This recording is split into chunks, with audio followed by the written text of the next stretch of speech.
Bienvenidos al tema que se imparte, legislación tributaria, impartido en el curso de Derecho Tributario por la compiladora Lorge Yolanda Márquez, para fomentar lo que son las bases jurídicas de la tributación en Nicaragua. Y vamos a retomar para iniciar lo que es la radiografía de nuestro sistema jurídico tributario en Nicaragua.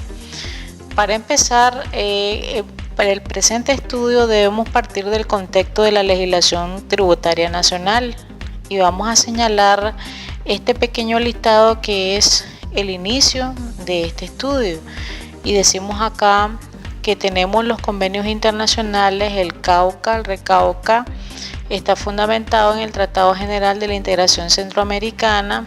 Tenemos evidentemente como base también la Constitución Política de la República de Nicaragua, el Código Tributario de Nicaragua, la Ley de Concertación Tributaria, el reglamento de la Ley de Concertación, tenemos el decreto 974 y su respectivo reglamento, tenemos la Ley 40, la Ley de Municipios, tenemos el decreto 455 que es el plan de arbitrios municipales, así como el plan de arbitrios municipales para el municipio de Managua en específico. Tenemos las disposiciones técnicas y las disposiciones administrativas, así como las ordenanzas municipales. Y por supuesto no vamos a dejar de mencionar al derecho común, todos estos como una radiografía de lo que representa las bases jurídicas de la legislación tributaria en Nicaragua. Hablaremos a continuación de cada una de ellas. Para empezar, en este modesto listado que antecede, obedece a un orden cuya lógica atiende el valor jurídico jerárquico kelseniano de toda norma jurídica conocida como el sistema jurídico escalonado, en la teoría pura del derecho de Hans Kelsen, siendo el primero los convenios internacionales.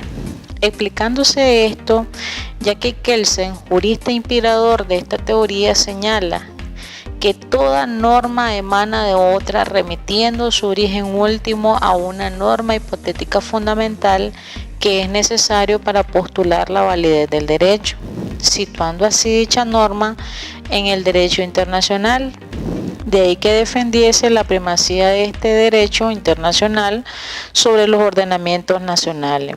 En este sentido, vamos a encontrar en el inciso 1 a los convenios internacionales que alimentan los cuerpos normativos de la nación para que se ajusten y sean simétricos con las regulaciones de la comunidad internacional, sin descuidar, sin embargo, la legitimidad, constitucionalidad y seguridad jurídica del sistema. A continuación, como hemos señalado en la pequeña radiografía que retomamos al inicio del estudio, tenemos citado al CAUCA y RECAUCA y vamos a citar rápidamente qué es lo que representa para nosotros en este estudio. En este mismo sentido citamos el Código Aduanero Uniforme Centroamericano y el Reglamento del Código Aduanero Uniforme Centroamericano, CAUCA y RECAUCA, que son las normas que surgen básicamente para uniformar el procedimiento de investigación del valor declarado en función de facilitar y agilizar el despacho aduanero de las mercancías en las administraciones de aduana del país. Y nos detenemos acá en apuntar que aduanas actúa como un sujeto activo del tributo para efectos de las actividades de importación y exportación.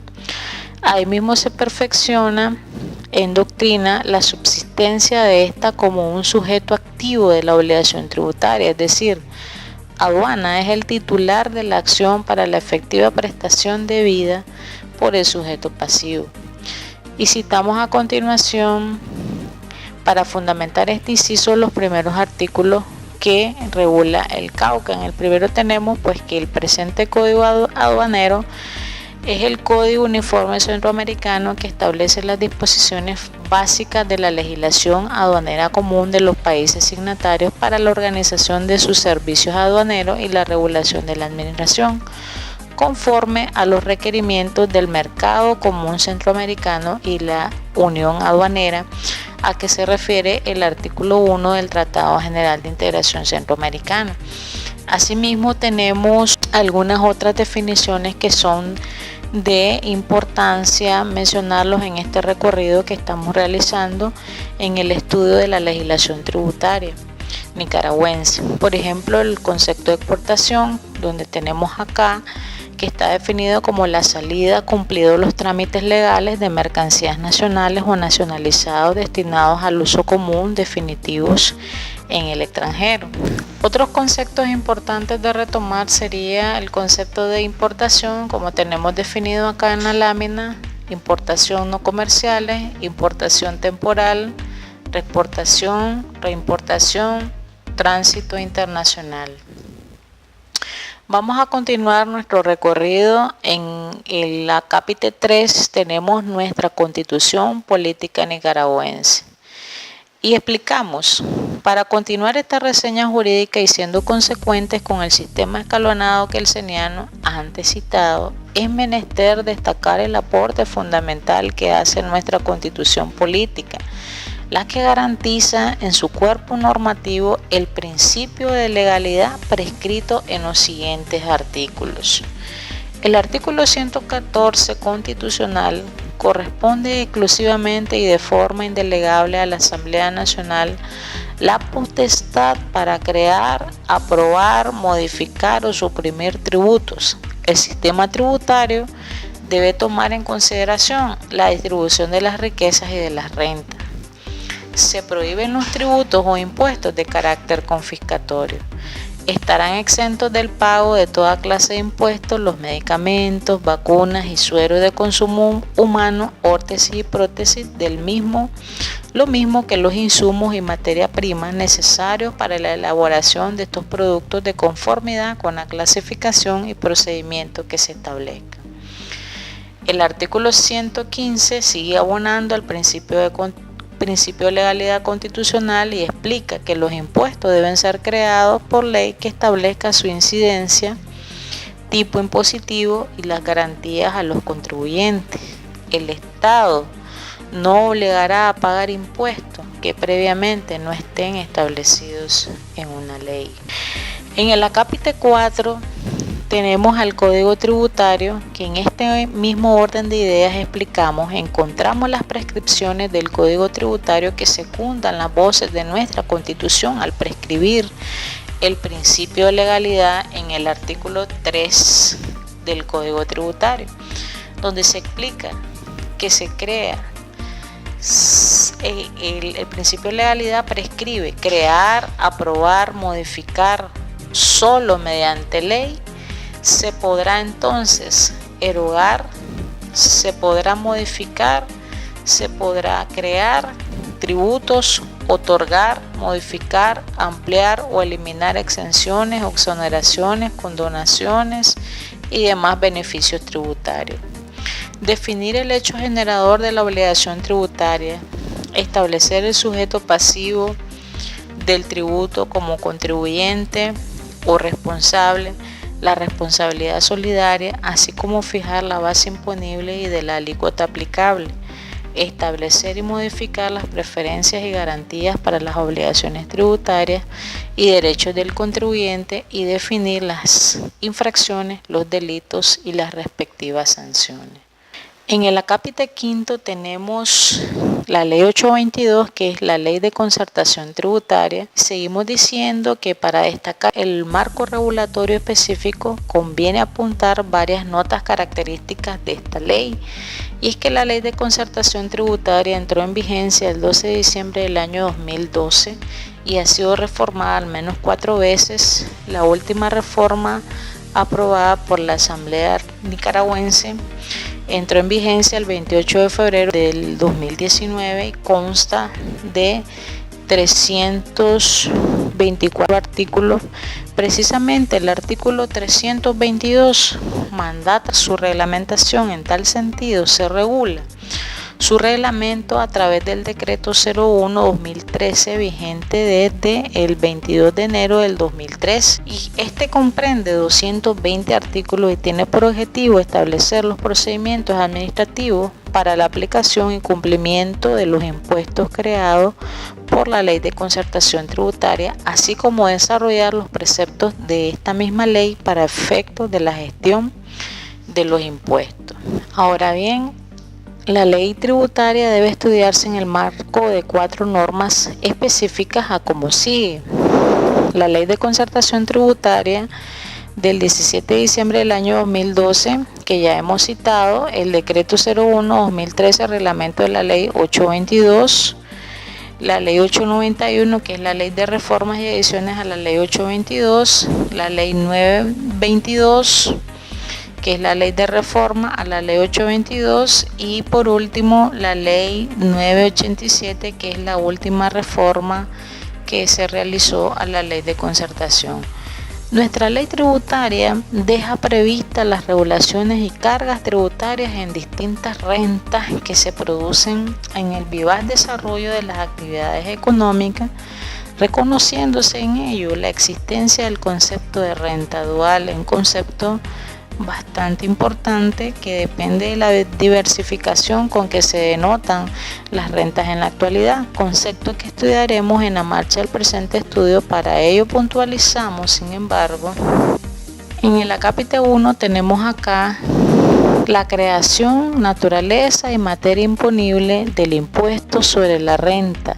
Se regula además la carga tributaria a los residentes, establecimientos permanentes, rentas de fuentes nicaragüenses, la clasificación en rentas del trabajo, rentas de actividades económicas, rentas de capital y ganancias y pérdidas de capital, su tarifa a aplicar, sujetos a los que aplican, regulaciones específicas como costos y gastos deducibles, principales reformas al sistema tributario como el periodo fiscal en que se deben liquidar, el impuesto sobre la renta en sus 3 clasificaciones, mecanismos como el pago mínimo definitivo, explica las facultades que tiene la administración tributaria y señala la técnica jurídica que estos impuestos aparejados con los procesos de liquidación del impuesto prescribe en el reglamento de la ley. Asimismo, explica las características específicas del impuesto al valor agregado, así como los sujetos pasivos exentos, su técnica jurídica o determinación débito-crédito, explica las definiciones básicas en su liquidación como la enajenación, internación, servicios, otorgamiento, obligación, entre otros. Regula también el ámbito de aplicación del impuesto selectivo al consumo y toda su regulación pertinente. Así también regula el impuesto específico al consumo de cigarrillos, el impuesto específico conglobado a los combustibles, el impuesto especial para el financiamiento de fondos de mantenimiento vial, el impuesto a los casinos, máquinas y mesas de juego, impuesto de timbre fiscal, pero además regula el régimen simplificado de cuotas fijas y sus prescripciones específicas, régimen general, sujetos a los que aplica, tales como pequeños contribuyentes, grandes contribuyentes, requerimientos de cada uno de ellos y sujetos exentos, entre otras regulaciones que tenemos en la ley de concertación tributaria. En el acápite sexto tenemos la ley de seguridad social. Este está regulado en el decreto 974, que es nuestra ley de seguridad social. Partimos del artículo 25 que está citado y el decreto 975, que es el reglamento a la ley de seguridad social, y el reglamento de recaudo al aporte mensual del 2% INATEC y SINACAN, que son las 2 importantes regulaciones novedosas que tenemos en el sistema de la seguridad social. Cada uno de estos cuerpos normativos de este acápite tiene competencias tributarias importantes de destacar en este estudio. Iniciamos con el artículo 25 del decreto 974, que a la letra dicta. Artículo 25. Los empleadores estarán obligados a descontar en el momento del pago de las remuneraciones de los asegurados que trabajen a sus servicios las sumas que correspondieren a la contribución de estos y a enterarlas al instituto dentro de los plazos que señalare el reglamento. Artículo 17. La cotización laboral será descontado de los empleadores en el momento del pago de las remuneraciones de los asegurados que trabajen a su servicio. Las cotizaciones de los empleadores y los trabajadores serán enterados por el empleador dentro del plazo y lugar que señale para tal efecto. El artículo 18 establece que el pago de cotizaciones se hará mensualmente con base a la remuneración total recibida durante el mes, independientemente del sistema de pago, forma y periodo que el empleador utilice. El artículo 19 establece que el instituto establecerá, mediante resolución del Consejo Directivo o del presidente ejecutivo en su caso, sistema de percepción de contribuciones diferentes según las circunstancias y modalidades que se establezcan. En el caso del reglamento de recaudo del aporte mensual del 2% al SINACAN, en sustitución del aporte al INATEC, decreto 51/2005, aprobado el 11 de agosto del 2005, se analizan las transformaciones en la estructura tributaria municipal regulándose específicamente a como sigue. Aquí tenemos. Artículo 25. Administración del fondo del 2% para capacitación. Las municipalidades entregarán mensualmente a la unidad de capacitación e información el monto equivalente al 2% del total de su planilla de funcionarios, empleados y trabajadores, tanto temporales como permanentes, para el funcionamiento del Sistema Nacional de Capacitación Municipal, de acuerdo a lo establecido en el artículo 77 de la ley. Para garantizar este rubro, el Ministerio de Hacienda y Crédito Público trasladará del porcentaje de inversiones de la transferencia presupuestaria a los municipios el monto que se refiere al 77 de la ley. Si la municipalidad no informara a la Comisión Nacional de Carreras su planilla, ésta lo requerirá de oficio al INS y sobre esta información comunicará al Ministerio el monto de la transferencia del traslado para efectos del artículo 77 citado anteriormente. El aporte de las municipalidades al SINACAN sustituye el aporte de los gobiernos municipales al INATEC. En el caso de la cápita número 7, tenemos la ley 40, que es la ley de municipios e ingresos municipales. Vamos a citar por aquí el artículo 46, el artículo 51 y otras consideraciones. Con el rango de ley secundaria se presenta la ley 40, que regula la organización administrativa, funcional, territorial, presupuestaria en el ámbito general, y citamos, por ejemplo, el 46. Los ingresos de los municipios pueden ser tributarios, particulares, financieros, transferidos por el gobierno central y cualquier otra que determinen las leyes, decretos y resoluciones. El 47. Los ingresos tributarios se regularán en el plan de arbitrio municipales y deberán establecerse teniendo en cuenta la necesidad de prestar o mejorar los servicios a las comunidades, la capacidad económica de los pobladores y las políticas económicas y fiscal de la nación. Ahora bien, el 49 tenemos por acá: los ingresos tributarios pueden proceder de impuestos municipales, tasas, contribuciones especiales, multas y de participación municipal en impuestos fiscales.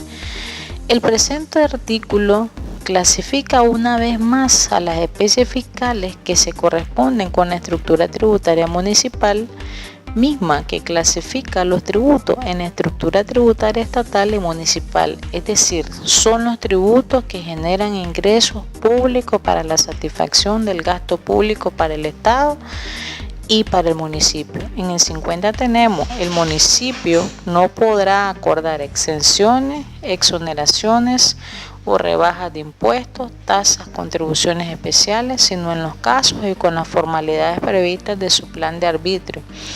Las exenciones y exoneraciones requerirán en todo caso de la aprobación del Consejo Municipal. Este acápite se corresponde con el principio de legalidad de rango constitucional regulado en los artículos 114 y 115 antes citados. Ahora bien, las primeras regulaciones en materia tributaria contenidas en el plan de arbitrio municipal están decretadas desde el artículo 1, que a la letra dice. Vamos a ver, estamos en presencia del decreto 455, plan de arbitrio municipal, artículo 62 del Plan de Arbitrio Municipal y Plan de Arbitrio Municipal de Managua, artículo 72, Plan de Arbitrio Municipales de Managua. Cuando decimos en el artículo 1, el tesoro de los municipios se compone de sus bienes muebles e inmuebles, de sus créditos activos, del producto de sus ventas, impuestos, participación en impuestos estatales, tasas por servicios y aprovechamientos, arbitrios, contribuciones especiales, multas, renta, cánones, transferencias y demás bienes que le atribuyen las leyes o que por cualquier otro título puedan percibir. Luego se regula en este mismo cuerpo normativo los impuestos sobre matrícula, sobre impuestos, sobre ingresos, impuestos sobre construcción o mejora, otros impuestos para diversas actividades de carácter público y con finalidades comerciales. Otros tributos regulados son, por ejemplo, las tasas por servicio o aprovechamiento, así como las contribuciones especiales para la garantía y otorgamiento de los beneficios puntuales a la población del municipio que corresponda. Esto en correspondencia con el acápite 8 del que estamos en presencia en el estudio. Vamos a trasladarnos ahora al acápite número 9 y decimos disposiciones técnicas, disposiciones administrativas, acuerdos ministeriales y ordenanzas municipales, todas estas relativas en el mismo rango de estudio, es decir, en el mismo valor jurídico las estamos estudiando. Y decimos, un papel fundamental han jugado los cuerpos normativos que, aunque con un rango jurídico inferior, regulan los aspectos administrativos, especificaciones, periodos y otros menesteres de los que se valen los recaudadores estatales o municipales para propiciar al usuario contribuyente las mejores condiciones para su tributación. En este orden de ideas, citamos algunas disposiciones técnicas, disposiciones administrativas en materia tributaria. Disposición administrativa, por ejemplo, las número 07/2007, procedimiento para devolución de pago indebido sobre aranceles, migración y extranjería. El procedimiento disposición técnica número 06/2004, procedimiento para el otorgamiento de solvencia fiscal y constancia de solvencia de registro de administración de rentas de Lindavista. Otra sería la disposición técnica número 08/2006, consultas tributarias. La última a citar en esta ocasión sería la número 19/2007, clasificación como grandes contribuyentes, que esta está reformada en 2016 por disposición administrativa general 02/2016 y con algunos comentarios bien interesantes que lo tenemos aquí en las notas de este acápite.